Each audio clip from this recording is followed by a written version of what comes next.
एक दिन गौतम बुद्ध ने एक दुखी व्यक्ति को देखा। व्यक्ति बुद्ध के चरणों में गिरकर अपने दुख दूर करने का उपाय जानना चाहता था। गौतम बुद्ध ने उस व्यक्ति को अपने पास बिठाया और बोले, तुम व्यर्थ में चिंतित हो रहे हो, सुख दुख हमेशा ही रहते हैं। मैं तुम्हें एक कथा सुनाता हूँ, ध्यान से सुनो। किसी नगर में एक सेठ रहता था। वह बड़ा ही उदार और परोपकारी था। उसके दरवाजे पर जो भी आता वह उसे खाली हाथ नहीं जाने देता था और दिल खोलकर उसकी मदद करता। एक दिन उसके यहाँ एक व्यक्ति आया। उसके हाथ में एक पर्चा था जिसे वह बेचना चाहता था। उस पर्चे में लिखा था, सदा ना रहे।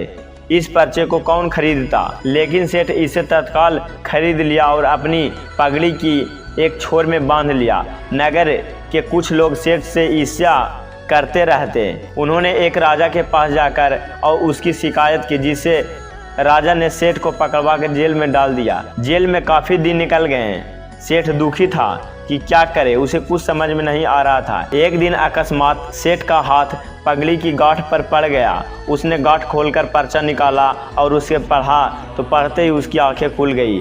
उसने मन ही मन कहा, अरे तो दुख किस बात का है, जब सुख के दिन सदा ना रहे तो दुख के दिन भी सदा ना रहेंगे। इस विचार के आते हुए वह जोर से हंसा और बहुत देर तक हंसता रहा।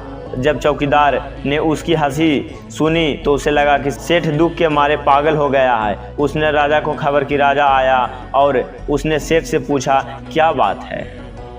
सेठ ने राजा की सारी बात बता दी। उसने कहा, राजन, आदमी दुखी क्यों होता है? सुख दुख के दिन तो सदा बदलते रहते हैं। सुख और दुख तो जीवन के दो पहलू हैं। यदि आज सुख है तो कल हमें दुख का भी मुंह देखना पड़ सकता है। यह सुनकर राजा को बोध हो गया। उसने जेल से निकलवा कर उसे घर भिजवा दिया। सेठ आनंद से रहने लगा, क्योंकि उसे ज्ञात हो गया था कि सुख के साथ साथ दुख के दिन भी सदा नहीं रहते हैं। कथा सुनकर व्यक्ति के मन का बोझ हल्का हो गया। उसने गौतम बुद्ध का आशीर्वाद लिया और अपने घर की ओर चल दिया। तो एक कहानी आपको कैसा लगा हमें कमेंट में ज़रूर बताएं।